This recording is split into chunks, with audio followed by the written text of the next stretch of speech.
I'm sorry, but I'm about to lie to you guys.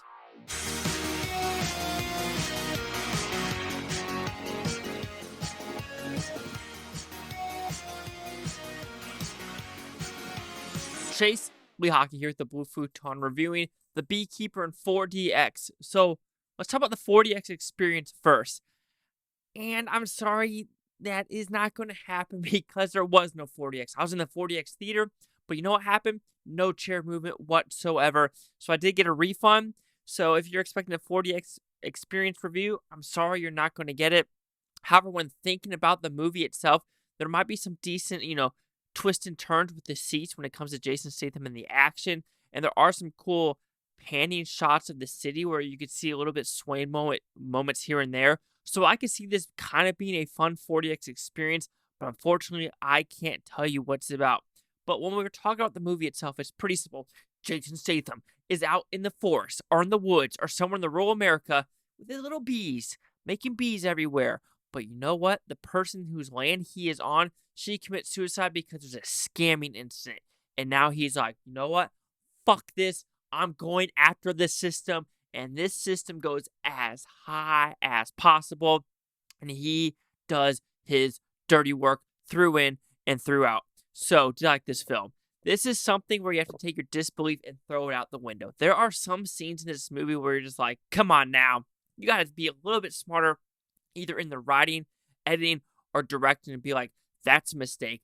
That's a huge mistake. I messed up, and that's a huge mistake, which is a shock because David Ayer, he did some people don't like the Suicide Squad, but Fury's a good movie. Sabotage is a good movie with Arnold Schwarzenegger. Like, he's done some fantastic stuff, but this one, it is a fun movie through and throughout, but there's some glaring flaws when it comes to just the editing and just consistency of the movie.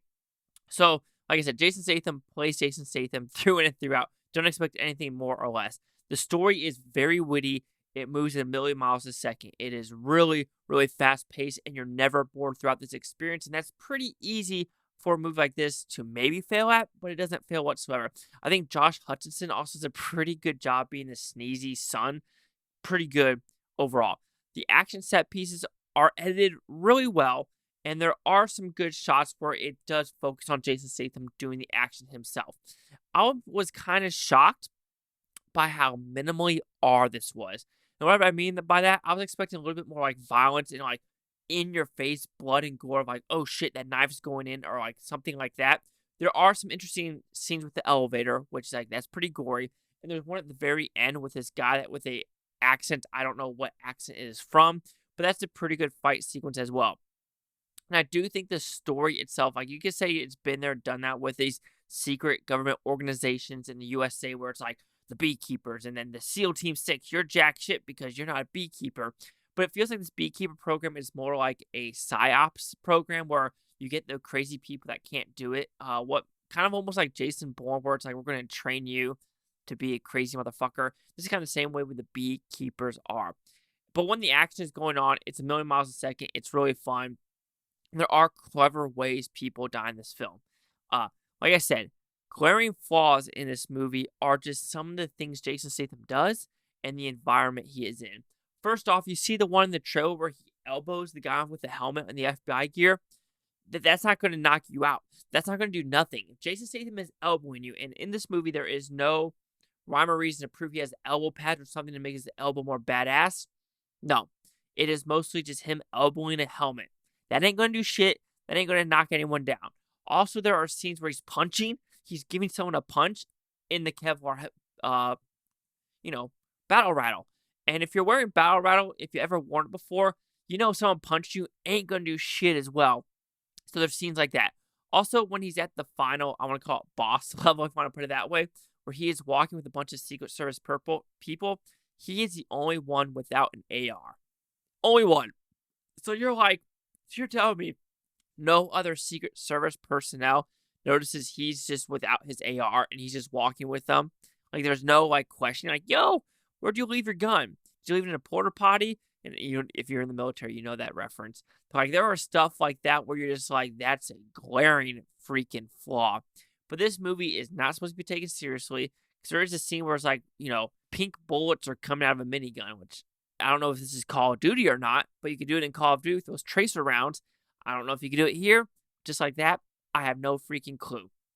But overall, Beekeeper, it's a decent R-rated action movie that I could watch again with my parents, even though there are glaring flaws where if I show this to my dad, he's going to be like, that's wrong, that's wrong. And even my mom watched the trailer and I'm like, you're no way you're elbowing a helmet and you're going to get away with it. It just doesn't work that way. But other than that, it's a decent story. It zooms a million miles a second. And I mean, I can't not say that I kind of enjoyed myself through in and throughout. So the Beekeeper will receive a 3.5 out of 5 Futons, which equals at 70%. So see the critics and user scores gave this one. Of course, there's going to be nothing due to the fact I saw this in early access. And again, I'm sorry I couldn't see in 4DX. The seats just didn't move. So 70%. Chase Lee Hockey here with the Blue Futon. Like, comment, subscribe. One more things, Blue Futontopia. You Blue Futons, thanks for watching. Have a great day. And I don't care if you watch this tape tomorrow, week from now, a month from now, year from now, every single freaking one of you. And you know what? It's a fine old January film.